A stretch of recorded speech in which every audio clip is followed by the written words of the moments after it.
তার কারণ মঞ্চের মধ্যে আলেম ওলামা বসা এটা ভাগ্যের ব্যাপার, ঠিক কিনা বলেন? এগুলো মঞ্চে আলেম ওলামা বসা এটা কি ভাগ্যের বিষয়। কিন্তু আজকে বাংলার জমিনে দেখা যায় আলেম ওলামাদেরকে তো পাওয়া যায় না, দেখা যায় সমাজের বড় বড় সুদখোর এবং ঘুষখোর, ঠিক কিনা বলেন? সমাজের বড় বড় কি সুদখোর এবং ঘুষখোর, টাকার দায়ে টাকার জন্য সভাপতি হয়েছে, সেক্রেটারি হয়েছে, কিন্তু তার মূল ইনকাম হলো সুদের ব্যবসা, ঠিক কিনা বলেন? আল্লাহ তাআলা আমাদের সকলকে সমস্ত গজব থেকে হেফাজত করুন, সকলে বলে আমিন। আপনারা দিনাজপুর জেলার সদর থানার প্রাণপ্রিয় মানুষ, আল্লাহ তাআলা আপনাদেরকে এই দিনের বেলার মাহফিলে বিশাল আয়োজনে আল্লাহ আপনাকে আমাকে উপস্থিত করাইছেন, এই জন্য সেই রবের নিকট আরও একবার শুকরিয়া আদায় করছি। সকলে বিল আলহামদুলিল্লাহ।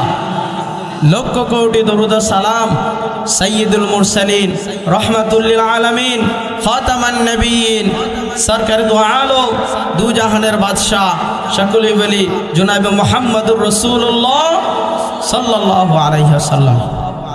সম্মানিত প্রিয় দিনাজপুরবাসী, আজকে আপনারা এই মাহফিল পেয়ে খুশি না নারাজ? জোরে বলেন, কার মাহফিল এটা? আল্লাহর কোরআনের মাহফিল। জোরে বলে আল্লাহু আকবার। আল্লাহ তাআলা যেন আমাদের সকলকে কোরআন ওয়ালা হয়ে কবরে যাওয়া তৌফিক দান করেন, সকলে বলে আমিন। আর একবার জোরে বলি না আমিন।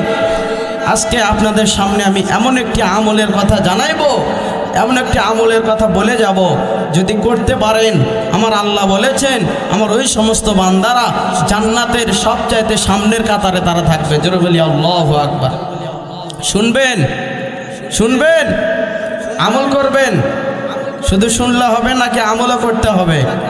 জোরে বলেন। সম্মানিত প্রিয় দিনাজপুরবাসী, আল্লাহ তাআলার কালাম পবিত্র কোরআনে মাজিদ থেকে গুরুত্বপূর্ণ ইম্পর্টেন্ট একটা আয়াতে কারিমা তেলাওয়াত করেছি। আল্লাহ পাক সুবহানাহু ওয়া তাআলা বলেন, ওয়া ক্বাদা রাব্বুকা